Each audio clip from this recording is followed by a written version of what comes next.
አሰላሙ አለይኩም ወራህመቱላሂ ወበረካቱ። የተከበራችሁ የኔ ቻናል ተከታታዮች የተከበራችሁ ሰላም ናችሁ ሆይ? ከመዳላችሁ ሽኩር ናችሁ?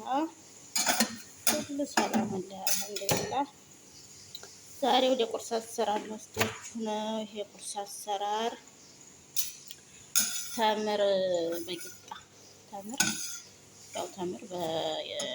ያለ ቂጣ ማለት ነው። ግን አምለግን ኖርማል ያው ነው እንጂ ማሻአላህ። አሁን ያቦካኩ ያው ሳሳያችሁ ማታ ነው ያቦካሁት፣ ግን በደንብ አልነፋም። ለምን እንደሆነ አላውቅም። ተምሩ ይዘት ይሁን እዚህ ላይ ያደረኩት መጀመሪያ ቤኪንግ ፓውደር፣ ካሜራ፣ ተምሩን ሽት አድርጌ እያንዳንዱ ነገር ሽት አደረኩት። ከዛ ቀጠልኩኝና የሆነች ምጣፍ ቅመም አለች፣ እሷን ጨመርኩበት። እንቁላል፣ ዘይት፣ ቅቤ የወንድ ጨመርኩት፣ ጨው አርጌ በአንድ በቃ ኖርማሊ መፍታው። በጣም መሻላ ነው፣ ግን አለመፋቱ ለምን እንደሆነ አላውቅም። አድሯል ግን አልነፋም።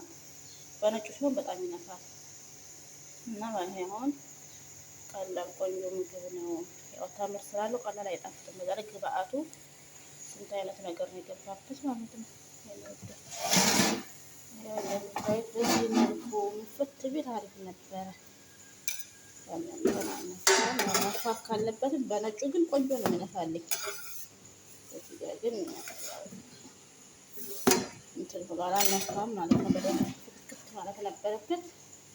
ጥቂዋለሁ ሰዓት እንዲህ ያለ ሳይቦካ ቀርቶ መሰለኝ። ግን ቢሆንም ማሻአላ የሆነ ነገር ነው። ፕሮቲን ወዶች እዚህ ጋር በዚህ መፍራ ነው የምሰራው። እዚህ ጋር ይኸው ማሻአላ እንደዚህ ሆኖ ወጥቷል። ያው በሻይ ነው የሚበላው። ቀላል ካላማ አያምርም ማለት ይጣፍጣል። ውስጡ በጣም ብዙ ነገር ስላለው ከሽ ራሱ እያደረግን። እዚህ ጋር ደግሞ ስኳር ድንች አለ። ነገራችን ስኳር ድንች እንቁላል ተቀቅያለሁኝ እና ወደጀ ሰብስክራይብ፣ ላይክ፣ ሼር፣ ኮሜንት አስተያየት ስጡኝ።